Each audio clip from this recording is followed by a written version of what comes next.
The alarm sounds rang through the ship like angry birds screaming in the morning. Captain Jake Miller opened his eyes and looked at the red lights flashing on his wall. He got up from his bed and walked fast to the bridge where his crew was already working at their stations. Lisa Brown turned around from her post and looked at him with worried eyes. She was the tactical officer and always knew when something bad was coming their way. Her fingers moved quickly over the control panel as she checked the readings again and again. "Captain, we have a problem," she said while pointing at the big screen in front of them. "There is a ship out there and it is not moving like it should be moving." Jake walked closer to the screen and saw a strange-looking vessel floating in the dark space near the edge of human territory. The ship looked like nothing he had ever seen before. It was long and thin like a needle, but it had curves that bent in ways that hurt his eyes to look at. Parts of the ship seemed to be covered with something that looked alive and moved slowly, like thick liquid. "How far away is it?" Jake asked while crossing his arms over his chest. "About 2 hours at full speed," Lisa answered. "But Captain, I do not think we should go there. My readings show that ship is not from any human colony or any known friendly species." Jake thought about this for a moment. They were on a mission to explore new areas of space and find new worlds that humans could live on. Meeting new alien races was part of the job, but it was also the most dangerous part. Many human ships had gone missing when they met aliens who did not want to be friends. "Are there any signs of life on that ship?" he asked. Lisa checked her instruments again and her face changed. "Yes, Captain, there is one life form still alive on that vessel. The readings are very weak, though." Dr. Amy Carter walked onto the bridge carrying her medical bag. She was a small woman with short brown hair who always seemed ready to help anyone who was hurt. "Did someone call for a doctor?" she asked with a smile. "We might need you soon, Amy," Jake said. "There is an alien ship with one survivor, and we are going to help them." Amy nodded and sat down in an empty chair. She knew that alien biology could be very different from human biology, and she had studied many different species in medical school. But studying was different from actually treating a real alien patient. Ben Torres, the communications officer, looked up from his station. "Captain, I am picking up some kind of signal from that ship. It is very weak, and I cannot understand what it means, but it sounds like someone trying to call for help." Jake made his decision. "Set course for that ship. We are going to help whoever is on there." Lisa shook her head. "Captain, this could be a trap. We do not know anything about this species. Or what they want, maybe not," Jake said.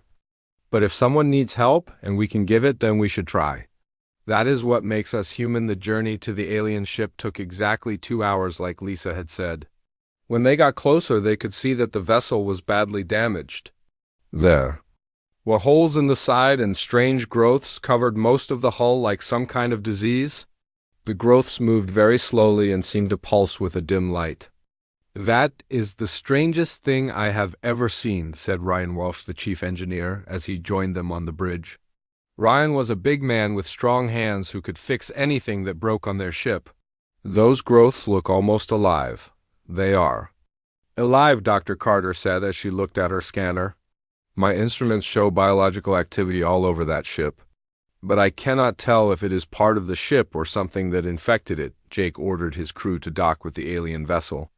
It took some work because the docking ports were different shapes, but Ryan managed to make it work. When the airlocks opened, they could smell something strange like flowers mixed with metal. Jake, Ben, Ryan, and Dr. Carter put on their protective suits and walked through the airlock into the alien ship. The inside was dark and warm, and the walls curved in impossible ways. Strange lights glowed softly from panels that looked like they were grown instead of built. They heard a sound coming from deeper in the ship. It sounded like crying or moaning. They followed the sound through twisted corridors until they found a large room in the center of the vessel. In the middle of the room was an alien woman sitting on the floor. She was tall and thin with pale blue skin and large dark eyes. Her hair was white like silver and hung down to her shoulders. She wore clothes made of some material that changed colors as she moved. When she saw the humans, she tried to stand up, but fell back down. She raised her left arm and pointed at it while making urgent sounds. It's stuck, get it off, she said in broken English. Please help it stuck. Dr. Carter moved closer and saw what the alien was pointing at. There was some kind of device attached to her left arm just below the elbow. It looked like a metal spider with long, thin legs that dug into her skin. The device pulsed with a red light that got brighter and dimmer like a heartbeat. What is that thing? Ryan asked as he knelt down beside the alien woman. The alien woman looked at him with scared eyes. Devour a mark, she said. Cannot remove, will kill. They come soon. Dr. Carter took out her medical scanner and pointed it at the device. The readings made no sense. The scanner showed the device was both mechanical and biological at the same time. It seemed to be connected to the alien woman's nervous system in ways that should have been impossible. How long has this been on your arm? Dr. Carter asked gently. The alien woman held up 3 fingers. 3 days, maybe 4. Time hard to know. Jake looked around the damaged ship and back at the frightened alien. Whatever had happened here was bad, and it might happen to them too if they were not careful. But looking at the scared woman, he knew they had to try to help her. We are going to take you back to our ship, he told her. Our doctor will try to help you. The alien woman grabbed his arm with her free hand. No, she said. Cannot remove. Tried. Many times. Will kill if remove wrong way, but must try. Devourers coming soon. Jake did not know what devourers were, but he did not like the sound of them. He helped the alien woman stand up, and together the 4 humans carefully carried her back to their ship where they could try to figure out how to save her life. The alien woman lay on the medical bed in Dr. Carter's sick bay while the human crew gathered around her. She had told them her name was Cathara and that she came from a people called the Velthari. Her voice was soft and musical, but there was deep sadness in her large dark eyes. Dr. Carter ran her scanners over the metal device attached to Cathara's arm again and again, but the readings still made no sense. The device seemed to be made of both living tissue and advanced technology mixed together in ways that human science could not explain. Tell us about the Devourers, Captain Jake Miller said as he sat down beside the medical bed. What are they? And why are they hunting your people? Cathara closed her eyes and took a deep breath before she spoke. My people are old, she said. We have traveled the stars for thousands of your years. We built great ships and beautiful cities. We made art and music and never wanted to hurt anyone. She paused and touched the device on her arm with her other hand. The red light pulsed faster when she touched it, and she quickly pulled her hand away. The Devourers came from the dark places between stars, she continued. They are machines, but also alive in ways we do not understand. They find peaceful peoples like mine, and they hunt us until none are left. Ben Torres, the communications officer, was working at a portable computer trying to understand more of the Velthari language.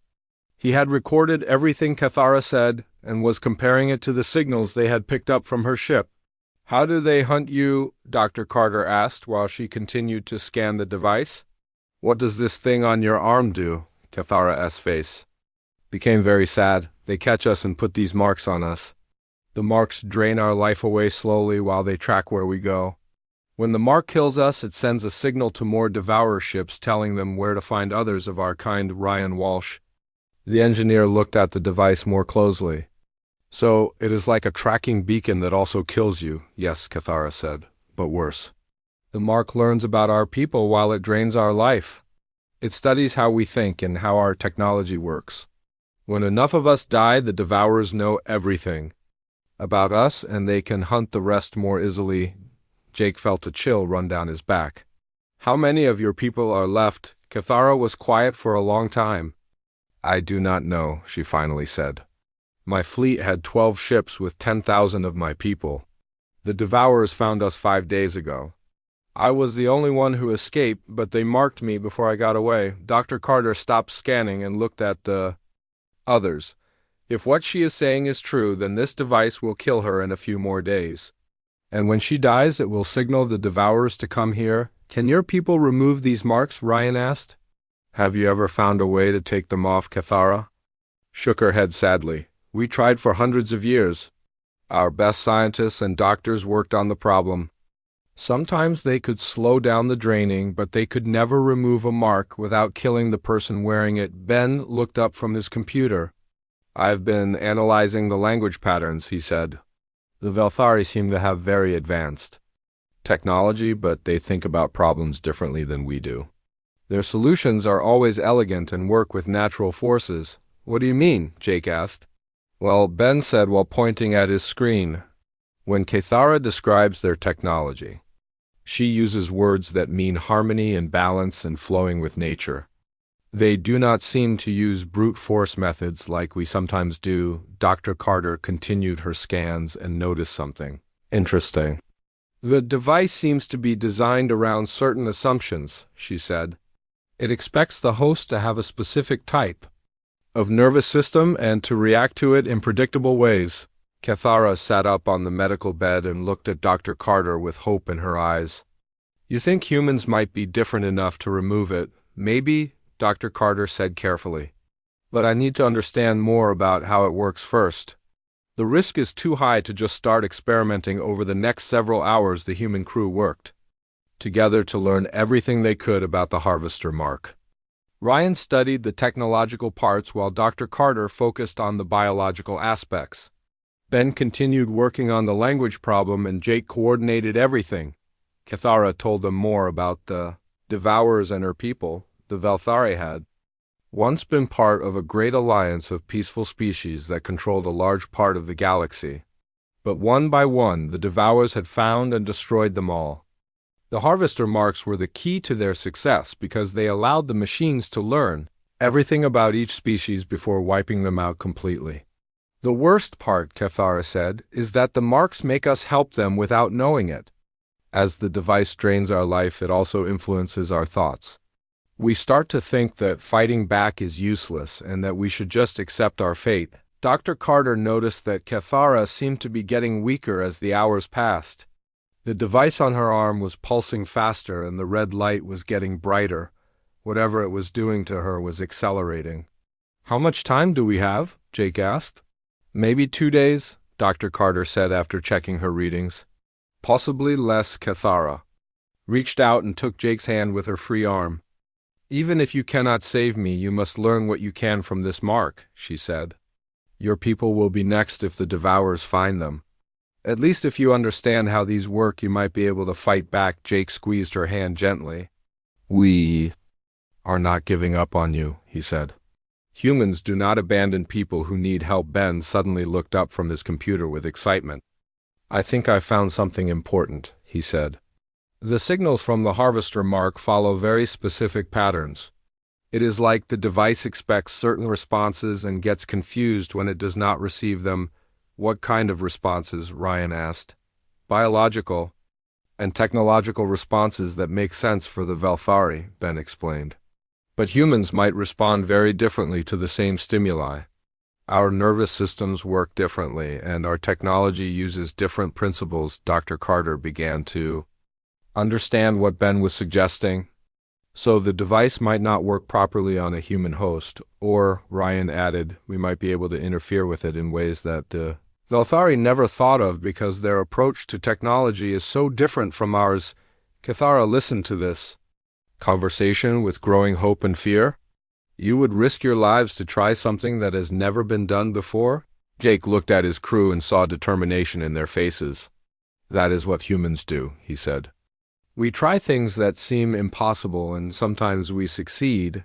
As if responding to their conversation, the harvester mark suddenly pulsed much brighter than before. Cathara cried out in pain and the medical equipment around her began making alarm sounds. It knows we are trying to remove it, she gasped.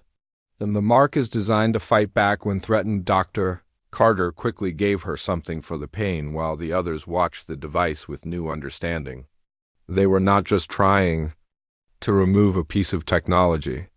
They were fighting against something that could think and adapt and did not want to let its victim go, but humans had faced impossible odds before and found ways to win.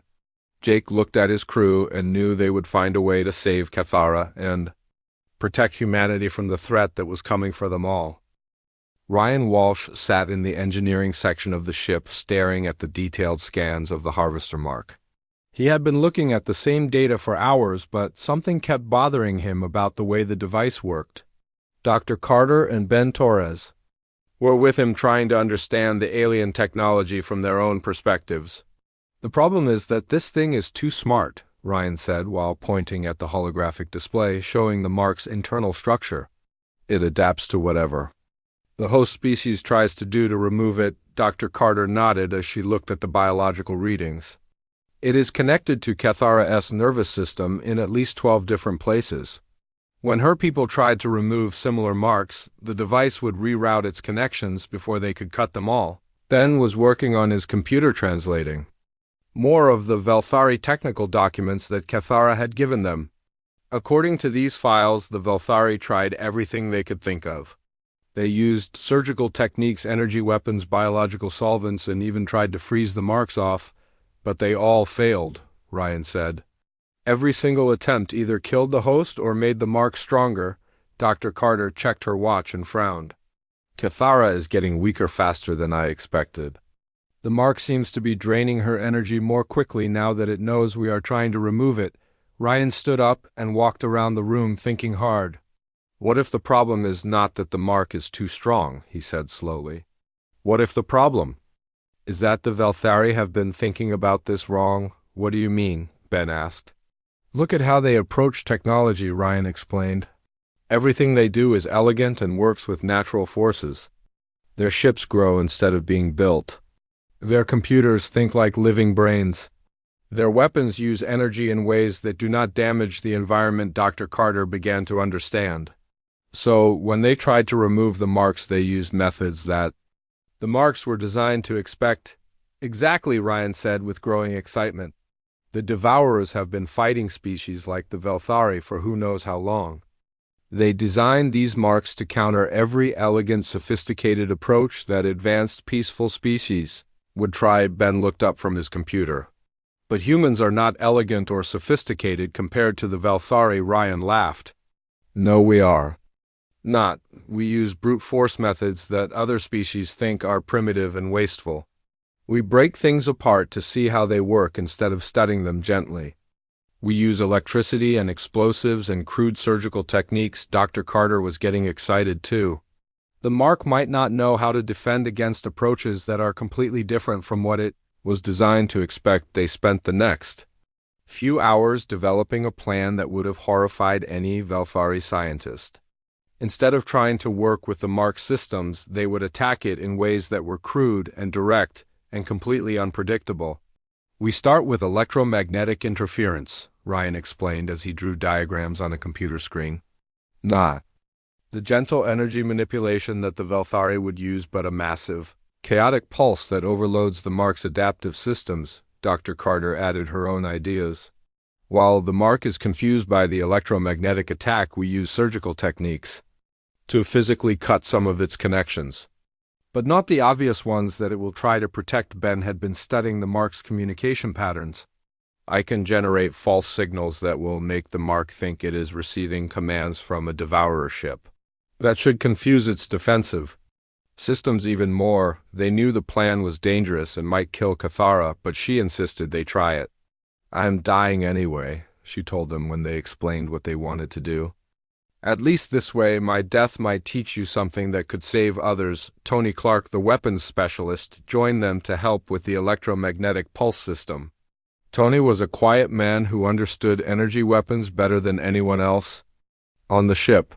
"I can modify one of our mining charges to create the kind of interference you need," he said. "But it will be dangerous for everyone in the room." Dr. Carter set up her surgical equipment while Ryan prepared the electromagnetic pulse device. Ben worked on his signal generator and Tony made final adjustments to the modified mining charge. Captain Jake Miller watched everything from the medical bay doorway, ready to help if needed. Cathara lay on the medical table, looking very weak. The harvester mark was pulsing rapidly now, as she had to fight to stay conscious. "Thank you for trying," she whispered to the humans around her. "No one has ever cared enough about my people to risk their own lives like this. We take care of our friends," Jake said simply. "And you are our friend now." Dr. Carter checked all her equipment one more time. "Remember, we only get one chance at If the mark realizes what we are doing and adapts too quickly, we will not be able to try again.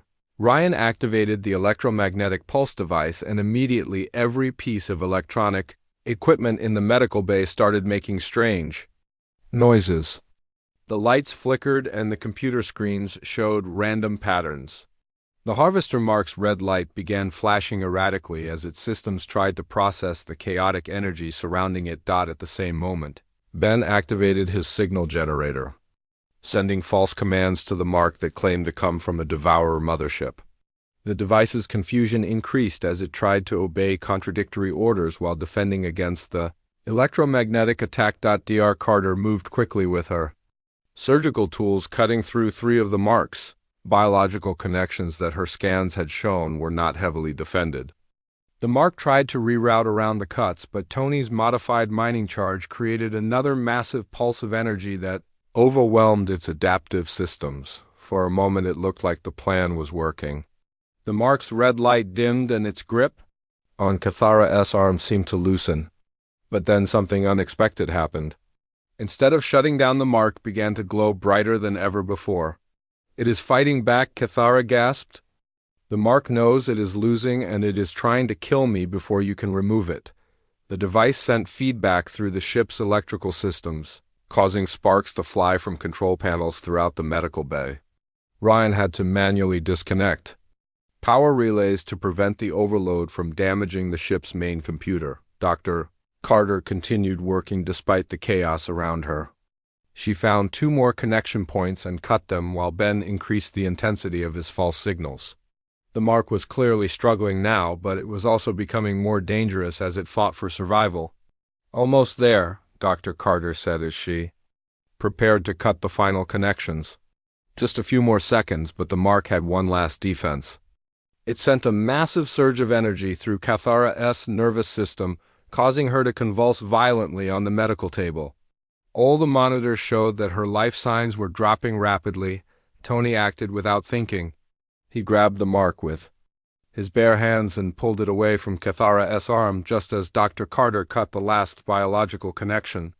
The device came free with a burst of light that temporarily blinded everyone in the room. When their vision cleared, they saw Tony holding the still glowing Harvester mark in his hands. It was no longer attached to anyone, and its light was fading quickly as its power systems shut down. Cathara was unconscious but alive, and her vital signs were slowly returning to normal. "Did we do it?" Jake asked as he helped Tony set the deactivated mark on a nearby table. Dr. Carter checked her scanners and smiled. "Yes, we did it. The mark is completely disconnected, and Cathara is going to be fine." Ryan looked at the dead device and shook his head in amazement. "I cannot believe that actually worked." Ben was already analyzing the signals the mark had been sending. "It transmitted a distress signal just before we removed it," he said with concern. "Something received that signal and responded." Jake felt his stomach drop. "What kind of response?" Ben checked his readings again before answering. 3 ships just appeared at the edge of our sensor range, and they are heading this way fast. I think the Devourers are coming." The bridge of the human ship buzzed with activity as Captain Jake Miller and his crew prepared for the approaching Devourer vessels. Ben Torres worked frantically at his communications station trying to contact any human ships in the area, while Lisa Brown ran tactical scans on the 3 alien ships that were getting closer every minute. "They are still 2 hours away, but they are moving fast," Lisa reported. "Much faster than any human ship can travel." Dr. Carter helped Cathara walk onto the bridge. The alien woman was still weak from having the Harvester mark removed, but she insisted on helping the humans understand what they were facing. "Devourer warships are not like other vessels," Cathara said as she looked at the sensor readings. "They are grown rather than built, and they can repair themselves during battle. Their weapons drain energy from whatever they hit and use that energy to make themselves stronger." Ryan Walsh studied the technical data from his engineering station. "That explains why your people had so much trouble fighting them," he said. "Every time you attacked them, you just made them more powerful." Jake turned to face his crew. "How long until our weapons and shields are back online?" "At least 30 minutes, Ryan answered. The feedback from removing the Harvester mark damaged a lot.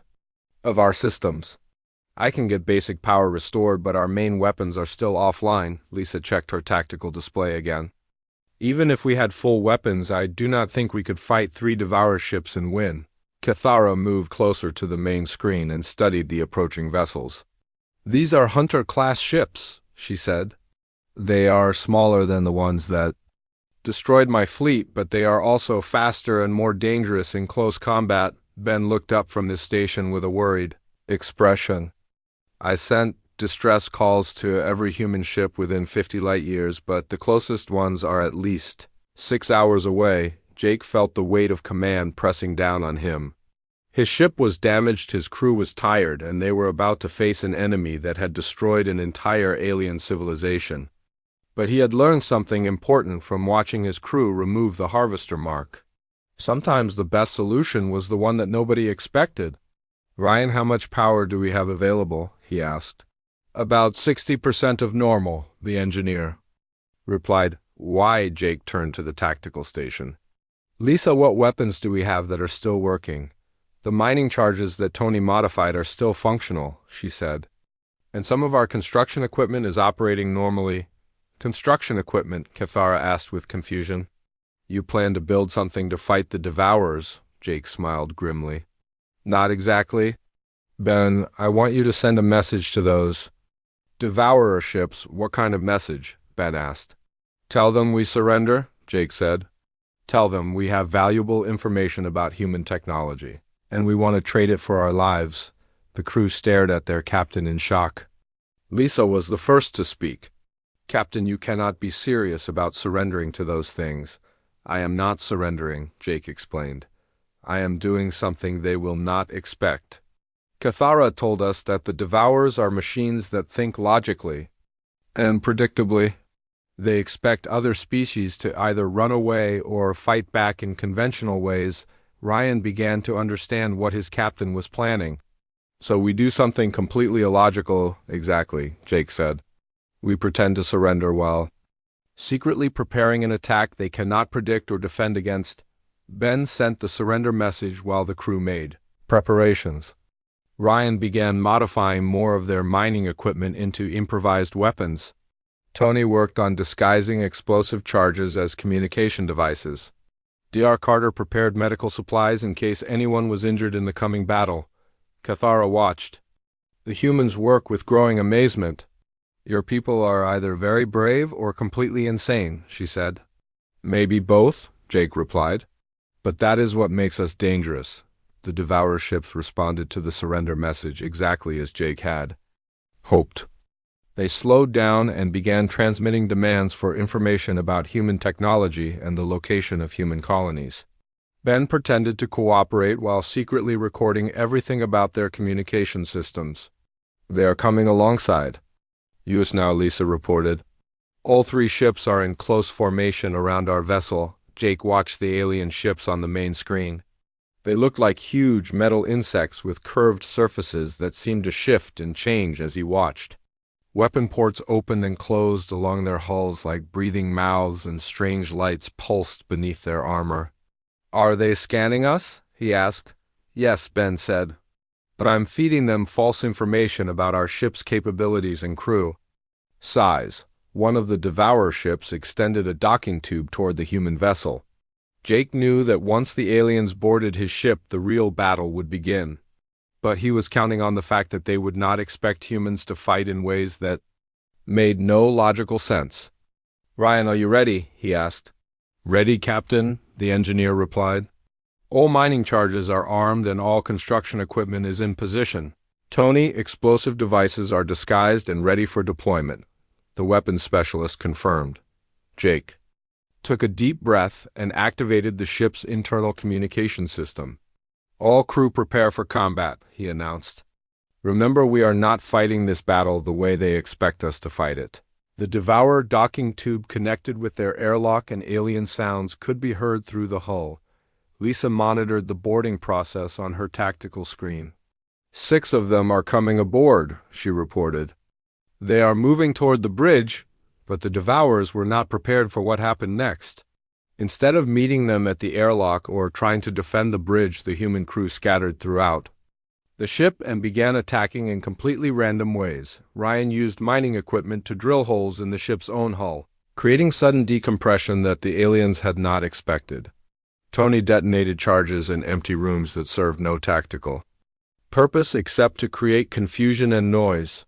Dr. Carter released medical gas that was harmless to humans but interfered with the aliens' sensors. The Devourers tried to adapt to these tactics, but they could not understand the logic behind them.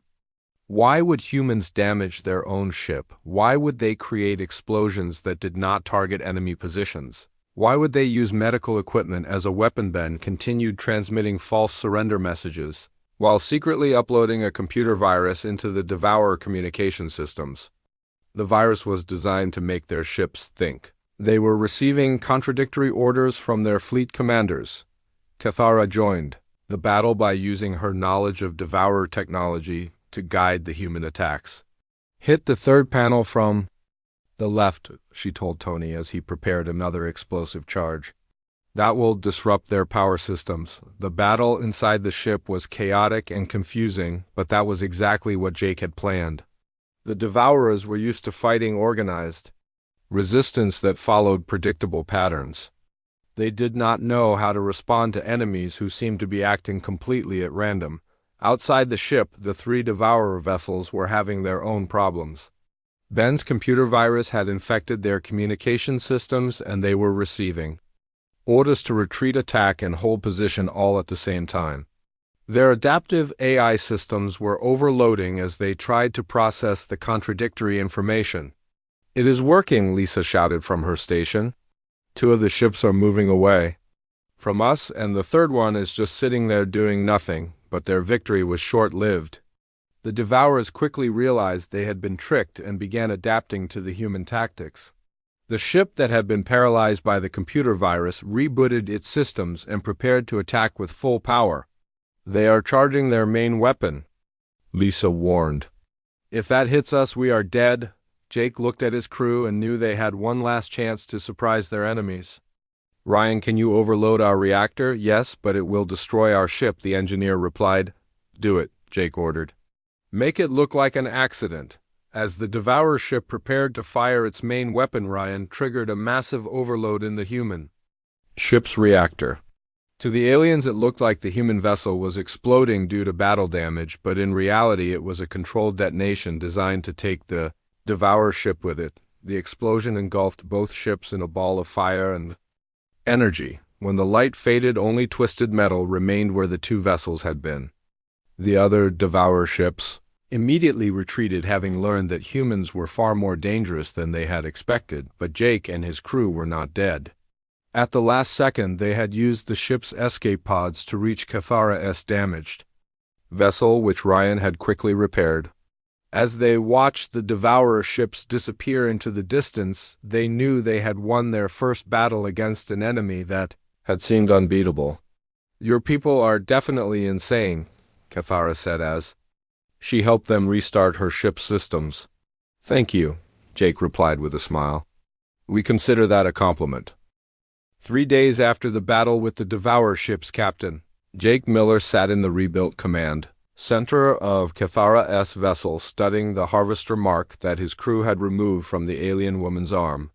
Ryan Walsh had spent hours taking the device apart piece by piece, and what he found inside changed everything they thought they knew about fighting the Devourers. "This thing is incredible," Ryan said as he pointed to the complex internal mechanism spread across his work table. "It contains detailed information about dozens of different species and how they think and fight." Dr. Carter looked up from her medical analysis of the device. "The biological components store memories and experiences from every person who has ever worn one of these marks. The Devourers have been collecting data about their enemies for thousands of years," Ben Torres was working at his computer terminal, translating the information they had extracted from the harvester mark. "According to this data, the Devourers have destroyed over 40 different civilizations using the same basic strategy. They mark individuals from a species, and then use the information they gather to predict how that species will respond to attacks." Cathara moved closer to look at the data on Ben's screen. She was much stronger now that the mark had been removed, but her face was sad as she read the names of all the extinct species. My people knew about some of these races, she said quietly. We traded with them centuries ago, before they disappeared. Jake studied the tactical information that the mark had contained. Every single one of these species tried to fight the Devourers using advanced technology and sophisticated strategies, and they all failed, Lisa Brown added from her position at the tactical station. Because the Devourers learned how to counter every advanced approach. Ryan made a discovery that excited him even more than the historical data. Look at this, he said while pointing to a specific component of the harvester mark. This part of the device is designed to predict what a species will do when they encounter Devourer technology. What does it say about humans? Dr. Carter asked. Ryan checked the readings and smiled. Nothing. There is no data about humans at all. As far as the Devourers know, we do not exist. Ben looked up from his